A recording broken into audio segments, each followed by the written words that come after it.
லௌதேத்தூர் இயேசுஸ் கிறிஸ்துஸ். இயேசு கிறிஸ்துவுக்கு புகழ். தமிழ் கூறும் நல்லுலகில் வாழும் அனைத்து அன்புள்ளங்களுக்கும் வத்திக்கான் வானொலியின் வணக்கம். இறைவன் உங்கள் உள்ளத்தையும் இல்லத்தையும் தன் அன்பாலும் அருளாலும் அமைதியாலும் இன்றும் என்றும் நிரப்புவாராக.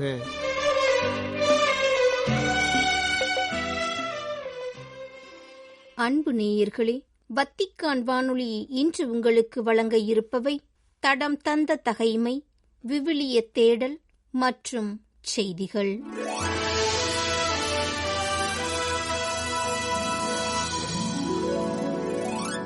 தடம் தந்த தகைமை. மேதியனாகிய தாரியு அரசனின் ஆட்சி.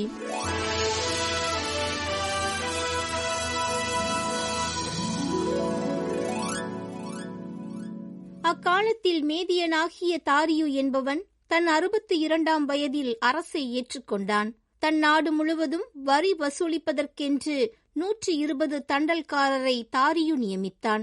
இத்தண்டல்காரரை கண்காணிப்பதற்கென்று 3 மேற்பார்வையாளரை ஏற்படுத்தினான். அரசனுக்கு எவ்வித இழப்பும் நேரிடா வண்ணம் இம்மூவரிடமும் அத்தண்டல்காரர்கள் கணக்கு கொடுக்க வேண்டும். இம்மூவருள் தானியேலும் ஒருவர். இவர் மற்ற மேற்பார்வையாளரையும் தண்டல்காரரையும் விட சிறந்து விளங்கினார். ஏனெனில் வியத்தகு ஆவி அவரிடத்தில் இருந்தது. தன் அரசின் முழு பொறுப்பையும் அவரிடம் ஒப்படைக்கலாம் என அரசன் எண்ணிக்கொண்டிருந்தான். ஆனால் மற்ற மேற்பார்வையாளரும் தண்டல்காரரும் அரசை கண்காணிப்பதில் தானியேலின் மீது குற்றம் சாட்ட வகை தேடினார்கள். அவரிடத்தில் குற்றம் சாட்டுவதற்குரிய எந்த தவற்றையும் ஊழலையும் அவர்களால் கண்டுபிடிக்க முடியவில்லை. ஏனெனில் அவர் நேர்மையாய் நடந்து கொண்டார். அவரிடம் எவ்வித தவறும் ஊழலும் காணப்படவில்லை. அப்பொழுது அவர்கள், இந்த தானியேலுக்கு எதிராக அவருடைய கடவுளின் சட்டத்தை பின்பற்றுவதில் தவிர வேறெதிலும் அவர் மீது குற்றம் காண முடியாது என்றார்கள். விவிலிய தேடல். திருப்பாடல் 32 பகுதி 2. ஆண்டவரே எனது புகலிடம்.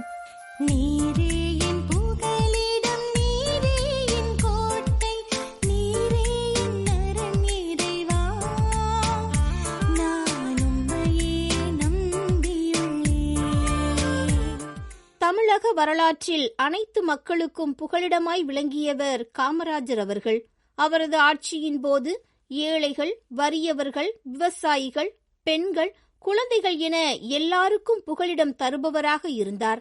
எவ்வித வேறுபாடுமின்றி எல்லாரும் எல்லாமும் பெற வேண்டும் என்ற உயர்ந்த எண்ணத்துடன் அனைவருக்குமே அவர் புகலிடமாக விளங்கினார்.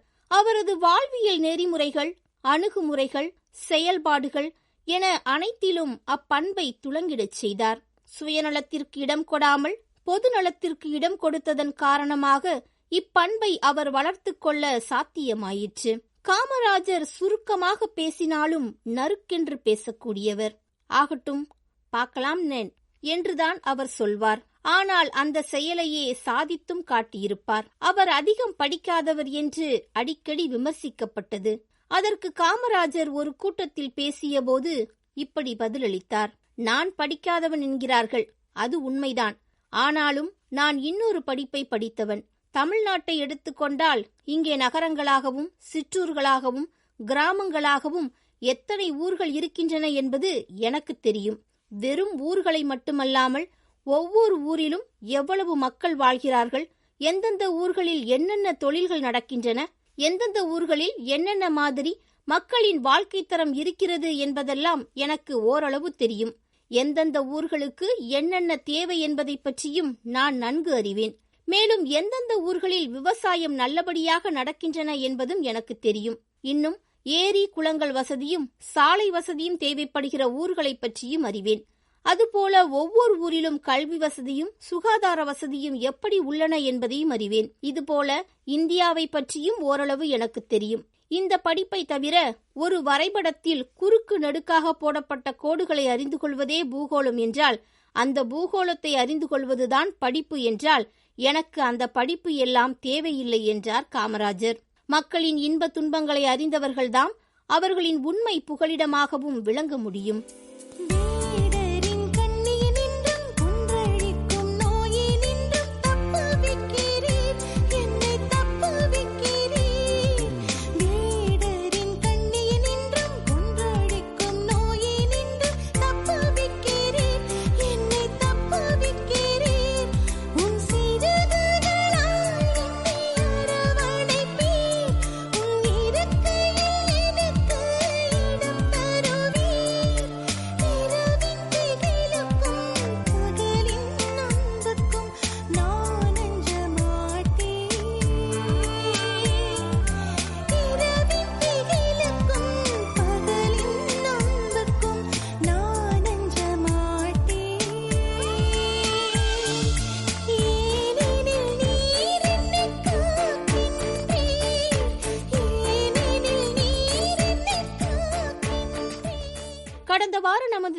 தேடலில் கடவுளால் மன்னிக்கப்படுபவர் பேறு பெற்றவர் என்ற தலைப்பில் 32வது திருப்பாடலில் 1 முதல் 5 வரையுள்ள இறை வார்த்தைகள் குறித்து தியானித்தோம்.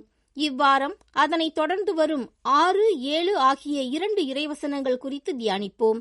இறை பிரசன்னத்தில் இப்போது இறை வார்த்தைகளை வாசிக்க கேட்போம். ஆகவே துன்ப வேளையில் அன்பர் அனைவரும் உம்மை நோக்கி மன்றாடுவர். பெருவெள்ளம் பாய்ந்து வந்தாலும் அவர்களை அது அணுகாது. நீரே எனக்கு புகலிடம். இன்னலினின்று என்னை நீர் பாதுகாக்கின்றீர்.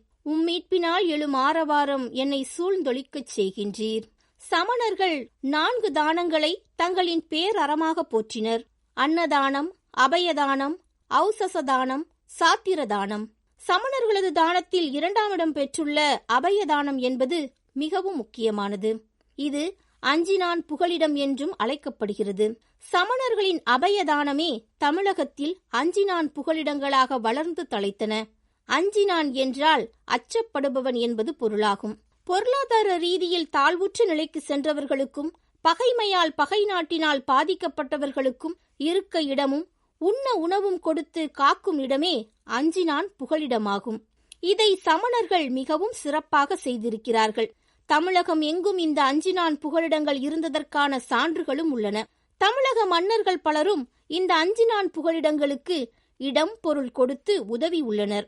சமணர்களால் பின்பற்றப்பட்ட இந்த தானங்கள் பிற்காலத்தில் மற்றவர்களாலும் தொடர்ந்து செய்யப்பட்டிருக்கின்றன. சமணத்தை தொடர்ந்து அயலகம் வழியாக இந்தியாவிற்குள் புகுந்த மற்ற மதங்களும் கூட இந்த தானங்களை தொடர்ந்து கடைபிடித்துள்ளன. அஞ்சினான் புகலிடம் என்பதற்கு ஆசிரியம் என்ற சொல்லாட்சியும் பயன்படுத்தப்பட்டுள்ளது. சங்க இலக்கியங்களிலும் அஞ்சினான் புகலிடங்கள் பற்றிய செய்திகள் வருகின்றன. ஒரு நாடு மற்றொரு நாட்டோடு போர் தொடுக்கும் பொழுது ஓர் அறிவிப்பு செய்வார்கள். அந்தணர், அறவோர், பெண்டிர், உடல் நலிந்தவர்கள், குழந்தைகள் என உடல் வலிமை இல்லாதவர்களை பட்டியலிடுவார்கள். இவர்களுக்கு போரில் கலந்து கொள்வதிலிருந்து விலக்களிப்பார்கள். இவ்வாறு விலக்களிப்பதோடு நின்றுவிடாமல் இவர்கள் அனைவரையும் ஓரிடத்தில் அமர்த்தி பாதுகாப்பு வளையம் ஏற்படுத்தி புகலிடமும் தருவார்கள். இதுவும் அஞ்சினான் புகலிடம்தான். இவ்வாறு முனைவர் மணிமாறன் அவர்கள் அஞ்சினான் புகலிடம் குறித்து விளக்கம் தருகிறார்.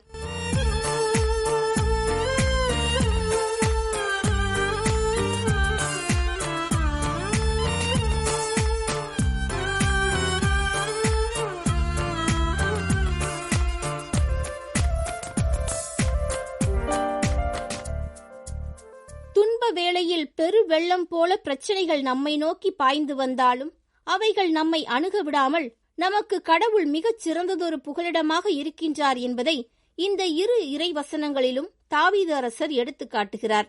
நமது திரு விவிலியத்தில் புகலிடம் கொடுத்த மனிதர்கள் குறித்து பல்வேறு எடுத்துக்காட்டுகள் காண கிடக்கின்றன. அதில் குறிப்பாக பழைய ஏற்பாட்டில் ரூத்து புத்தகத்தில் வரும் போவாசு குறித்து நாம் சற்று ஆழமாக சிந்திப்போம். மோவாபு நாட்டிற்கு தன் கணவனுடன் பிழைப்பு தேடி செல்கிறார் நகோமி. அங்கு அவருக்கு மக்லோன், கிளியோன் எனும் 2 குழந்தைகள் பிறக்கின்றன. அவ்விருவரும் வளர்ந்து மோவாபு நாட்டு பெண்களை மணந்து கொள்கின்றனர். ஒருவர் பெயர் ஓர்பா, மற்றவர் பெயர் ரூத்து. திருமணமான சில நாட்களில் மக்லோனும் கிளியோனும் இறந்து போய்விடுகின்றனர். இந்நிலையில் ஓர்பா என்ற பெண் தன் நாட்டிற்கு திரும்ப போய்விடுகின்றார். ஆனால் ரூத்து என்ற பெண் மட்டும் தன் மாமியார் மீது கொண்ட அன்பினால் அவருடனேயே தங்கிவிடுகிறார். நகோமி தனது மருமகள் ரூத்துடன் மோவாபு நாட்டிலிருந்து திரும்பவும் பெத்லகேம் வருகிறார். அவருக்கு தனது ஒரே புகலிடம் தனது மருமகள் ரூத்துதான். அவ்வாறே ரூத்துவுக்கும் ஒரே புகலிடம் தனது மாமியார் நகோமிதான். இப்படிப்பட்ட நிலையில் ரூத்துவுக்கு நகோமியின் உறவினரான போவாசு புகலிடம் கொடுக்கிறார். அப்பெண் யார் என்பதை அறிந்தவராய் அவருடைய வயலில் அறுவடை ஆட்களின் பின்னே சென்று கட்டுக்களிலிருந்து சிந்தும் கதிர்களை பொறுக்கிக் கொள்வதற்கு ரூத்துவுக்கு அனுமதி கொடுக்கிறார். அவருக்கு புகலிடம் கொடுக்கும் போவாசின் உயர்ந்த மனதை வெளிப்படுத்தும் அவ்விவிலிய பகுதியை இப்போது வாசிக்க கேட்போம். போவாசு ரூத்தை நோக்கி, பெண்ணே, நான் சொல்வதை கேள். இந்த வயலை தவிர வேறு எந்த வயலுக்கும் போய் நீ கதிர் பொறுக்க வேண்டாம். என் வயலில் வேலை செய்யும் பெண்களுடன் இங்கேயே இரு. அறுவடையாளர்கள் வேலை செய்யும் இடத்தை நன்றாக கவனித்து அங்கே போய் அவர்கள் பின்னால் கதிர் பொறுக்கும் பெண்களோடு நீயும் இரு. எந்த வேலைக்காரனும் உனக்கு தொந்தரவு கொடுக்க கூடாதென நான் கட்டளையிட்டிருக்கிறேன். உனக்கு தாகம் எடுத்தால் அவர்கள் நிரப்பி வைத்துள்ள பாண்டங்களிலிருந்து தண்ணீர் அருந்திகொள். ரூத்து போவாசின் பாதங்களில் வீழ்ந்து வணங்கி, என்னை ஏன் இவ்வாறு கருணை கண் கொண்டு நோக்குகிறீர்? அயல் நாட்டு பெண்ணாகிய என்னை ஏன் இவ்வளவு பரிவுடன் நடத்துகிறீர் என்று கேட்டார். போவாசு, உன் கணவன் இறந்ததிலிருந்து உன் மாமியாருக்காக நீ செய்துள்ள அனைத்தையும் கேள்விப்பட்டேன். உன் தந்தையையும் தாயையும் சொந்த நாட்டையும் துறந்துவிட்டு முன்பின் தெரியாத ஓர் இனத்தாருடன் வாழ நீ வந்திருப்பது எனக்கு தெரியும். நீ செய்துள்ள அனைத்திற்கும் ஆண்டவர் உனக்கு தகுந்த பலன் அளிப்பார். இஸ்ரேலின் கடவுளான ஆண்டவருடைய இரக்கைகளின் அரவணைப்பை நீ தேடி வந்திருக்கிறாய். அவர் உனக்கு முழு நிறைவான பலனை அருள்வார் என்றார். இதற்கு பிறகு போவாசு ரூத்தை மறுமணம் செய்து கொண்டு அவரின் முழு புகலிடமாகி போகிறார். இவர்களுக்கு பிறக்கும் ஆண் குழந்தைக்கு ஓபேது என்று பெயரிடப்படுகிறது. ஓபேத்துக்கு ஈசாய் பிறந்தார். ஈசாய்க்கு தாவீது பிறந்தார். தாவீதின் வழித்தோன்றலில்தான் இயேசு பிறக்கிறார். ஆக இறைவனின் மீட்பு திட்டத்தில் ரூத்துவுக்கு புகலிடம் கொடுக்கும் போவாசும் அவரிடம் புகலிடம் பெறும் ரூத்துவும் பங்கு பெறும் பேறு பெறுகின்றனர். ஒடுக்கப்படுவோருக்கு ஆண்டவரே அடைக்கலம், நெருக்கடியான வேளைகளில் புகலிடம் அவரே என்றும், உம்மிடம் அடைக்கலம் புகுவோர் அனைவரும் மகிழ்வர், அவர்கள் எந்நாளும் களித்து ஆர்ப்பரிப்பர், நீர் அவர்களை பாதுகாப்பீர், உமது பெயரில் பற்றுடையோர் உம்மில் அக்களிப்பர் என்றும் தாவீது அரசர் வேறு சில திருப்பாடல்களிலும் ஆண்டவர் தரும் புகலிடம் குறித்து குறிப்பிடுகின்றார். ஆகவே நமது அன்றாட வாழ்வில் நாமும் இறைவனையே என்றுமுள்ள புகலிடமாக கொள்வோம். அதே வேளையில் நம்மிடம் புகலிடம் தேடி வருவோருக்கும் அவர்களின் புகலிடமாக மாறுவோம். அதற்கான அருளை ஆண்டவரிடம் கேட்டு மன்றாடுவோம்.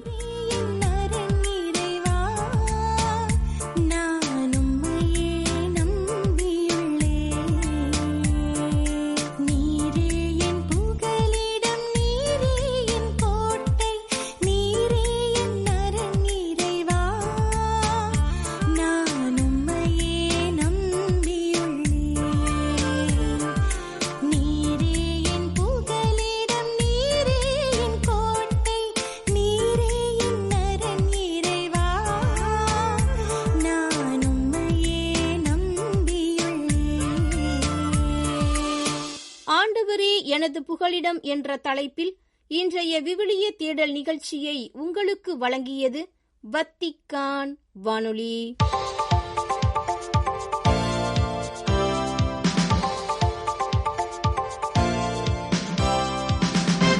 செய்திகள்.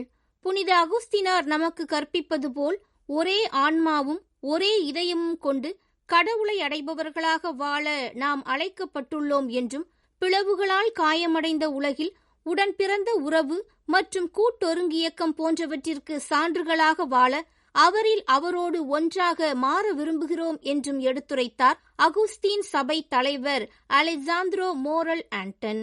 செப்டம்பர் 1 திங்களன்று மாலை ரோமில் உள்ள புனித அகுஸ்தினார் திருத்தலத்தில் நடைபெற்ற புனித அகுஸ்தினார் சபையாருக்கான பொது பேரவையின் தொடக்க திருப்பலிக்கு முன்பாக திருத்தந்தை 14ஆம் லியோ அவர்களை வாழ்த்தி வரவேற்ற போது இவ்வாறு எடுத்துரைத்தார் புனித அகுஸ்தினார் சபையின் தலைவர் அருள் தந்தை அலெசாந்திரோ மோரல் ஆண்டன்.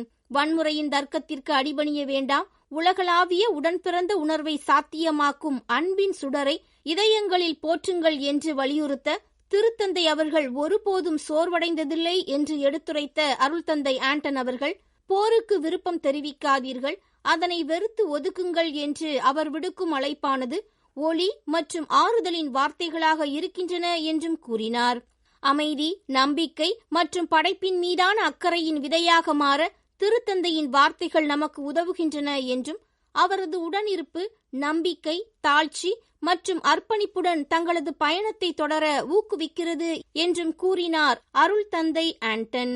படைப்பாளராம் கடவுளை புகழ்ந்து பேசுவதற்கும், கிறிஸ்துவில் படைப்பின் பெரிய மறைபொருளை நினைவு கூறுவதற்கும், கடவுளின் கை வேலைப்பாட்டை பராமரிக்க கிறிஸ்தவர்களாகிய நம்மை ஊக்குவிப்பதற்குமான நாளே படைப்பின் அக்கறைக்கான ஜெபநாள் என்று கூறியுள்ளார் ஆயர் ஜெரார்டோ அல்மினாஷாம். செப்டம்பர் 1 திங்களன்று சிறப்பிக்கப்பட்ட 10வது ஆண்டு படைப்பின் அக்கறைக்கான ஜெபநாளை முன்னிட்டு படைப்பிற்கான நாள் ஆர்த்தடாக்ஸ் தலத்திரு அவையின் விலை மதிப்பற்ற பரிசு என்ற தலைப்பில் வெளியிட்டுள்ள அறிக்கையில் இவ்வாறு தெரிவித்துள்ளார். பிலிப்பைன்ஸின் தூய சார்லஸ் மறைமாவட்டத்தின் ஆயரும் பிலிப்பைன்ஸ் ஆயர் பேரவையின் சமூக மேய்ப்பு ஆணையத்தின் தலைவருமான ஆயர் ஜெரார்டோ அல்மினாஷா. பெரும்பாலான கத்தோலிக்கர்களுக்கு படைப்பிற்கான ஜெபநாள் புதிய விடயமாக இருந்தாலும் பிலிப்பைன்ஸ் மக்களாகிய தங்களுக்கு இது புதிதல்ல என்று கூறியுள்ள ஆயர் அல்மினாஷா அவர்கள், பிலிப்பைன்ஸ் ஆயர் பேரவையானது 2003ஆம் ஆண்டின் தொடக்கத்திலேயே படைப்பிற்கான நாளை கொண்டாட ஊக்குவிக்க தொடங்கியது என்றும் குறிப்பிட்டுள்ளார். இந்தோனேஷிய ஆயர்களாகிய தாங்கள் அனைத்து வகையான வன்முறைகளையும் நிராகரிக்கின்றோம் என்றும், ஆயர்கள் மற்றும் அதிகாரிகளை மட்டுமல்லாது குடிமக்களையும் அமைதி, நீதி மற்றும் நாட்டின் ஜனநாயக மதிப்புகளுக்காக உழைக்குமாறு அழைக்கிறோம் என்று இந்தோனேஷிய ஆயர் பேரவை சார்பில் அழைப்பு விடுத்துள்ளார் ஆயர் பிரான்சிஸ்குஸ் நிபா. செப்டம்பர் 2 செவ்வாய் அன்று ஃபீதேஸ் எனும் கத்தோலிக்க செய்தி நிறுவனத்திற்கு இந்தோனேஷியாவில் நிலவும் சூழல் குறித்து எடுத்துரைத்த நேர்காணலின் போது இவ்வாறு கூறினார் மகசார் மறைமாவட்ட ஆயர் பிரான்சிஸ்குஸ் நிபா. இந்தோனேஷிய கத்தோலிக்க ஆயர்களாக அமைதிக்கும் வன்முறையற்ற முறைகளை தேர்ந்தெடுப்பதற்கும் அழைப்பு விடுக்கும் செய்தியை மக்களிடையே பரப்பியுள்ளோம் என்று தெரிவித்துள்ள ஆயர் நிபா அவர்கள், தங்களின் நிலைப்பாடும் வேண்டுகோளும் எப்போதும் நல்லாட்சியில் கவனம் செலுத்துகின்றன என்றும், இது உண்மையிலேயே பொது நன்மைக்கு பணியாற்றுகிறது என்றும் குறிப்பிட்டுள்ளார். 2021ஆம் ஆண்டு மே 24 அன்று தொடங்கப்பட்ட முதல் தினசரி இணையவழி ஜெப வழிபாடானது இளைஞர்களிடையே ஆர்வத்தையும் ஜெப மனப்பான்மையும் ஏற்படுத்தி 4 ஆண்டுகளை கடந்து சிறப்புடன் செயல்பட்டு வருகிறது. ஆகஸ்ட் மாதத்தின் இறுதியில் இணையவழி ஜெப வழிபாட்டின் 1550வது நாள் நிறைவு கொண்டாட்டமானது சென்னை சாந்தோம் புனித தோமையார் தேசிய திருத்தல பேராலயத்தில் சென்னை மயிலை உயர் மறைமாவட்ட பேராயர் ஜார்ஜ் அந்தோணிசாமி அவர்களின் தலைமையில் ஆடம்பர திருப்பலியுடன் நடைபெற்றது. தொடர்ந்து 5ஆம் ஆண்டு நோக்கி ஜெபித்து மாபெரும் சாதனை நிகழ்த்தியுள்ள இஜெப குழுவானது பல செயல்பாடுகளை முன்னெடுத்துள்ளது. 2021 முதல் 2024 வரை 4 ஆண்டுகள் 24 மணி நேர தொடர் ஜெபமாலை நடத்தி இளைஞர்களை ஊக்கப்படுத்தியுள்ளது. அன்னையின் அரவணைப்பில் எனும் நிகழ்வை 2022, 2024, 2025 ஆகிய 3 ஆண்டுகள் நடத்தி மரியன்னையின் பக்தியை பரப்பியதோடு அன்னையின் திருவுருவம் அனைத்து மறைவட்டங்கள் வாரியாக சென்று அனைத்து பங்கு இளைஞர்களையும் ஜெபிக்க வைத்து புரட்சியை ஏற்படுத்தியுள்ளது. ஆப்கானிஸ்தானில் ஏற்பட்டுள்ள பேரழிவு தரும் நில அதிர்வினால் ஆயிரக்கணக்கான குழந்தைகள் ஆபத்தில் இருக்கின்றனர் என்றும், பாதிக்கப்பட்ட மக்கள் மற்றும் குடும்பங்களுக்கு யுனிசெஃப் அமைப்பினர் உதவி வருகின்றனர் என்றும் எடுத்துரைத்தார் ஆப்கானிஸ்தான் பகுதிக்கான யுனிசெஃப் பிரதிநிதி தாஜுதீன் ஒயேவாலே. ஆகஸ்ட் 31 ஞாயிறன்று மாலை கிழக்கு ஆப்கானிஸ்தானில் ஏற்பட்ட 6.0 ரிக்டர் அளவிலான ஆற்றல் மிக்க நில அதிர்வால் ஏராளமான இடங்கள் மற்றும் அங்கு வாழ்ந்த மக்கள் பாதிக்கப்பட்டனர் என்றும், பல குழந்தைகள் உட்பட நூற்றுக்கணக்கானோர் கொல்லப்பட்டனர், ஆயிரக்கணக்கானோர் காயமடைந்தனர் என்றும் தெரிவித்தார் தாஜுதீன். இப்பேரழிவால் ஏற்பட்ட துயரமான உயிரிழப்பு மற்றும் அழிவினால் ஏராளமான குழந்தைகள் பாதிக்கப்பட்டுள்ளனர் என்றும், பல குழந்தைகள் மற்றும் மக்கள் தங்களது அன்புக்குரியவர்களையும் உடைமைகளையும் இழந்துள்ளனர் என்றும் எடுத்துரைத்தார் தாஜுதீன். நேயர்களே, இத்துடன் வத்திக்கான் வானொலியின் தமிழ் ஒலிபரப்பு நிறைவு பெறுகின்றது. தொடர்வது அதன் மலையாள நிகழ்ச்சிகள். உங்களது ஆர்வமுள்ள செவிமடுத்தலுக்கு நன்றி. வணக்கம்.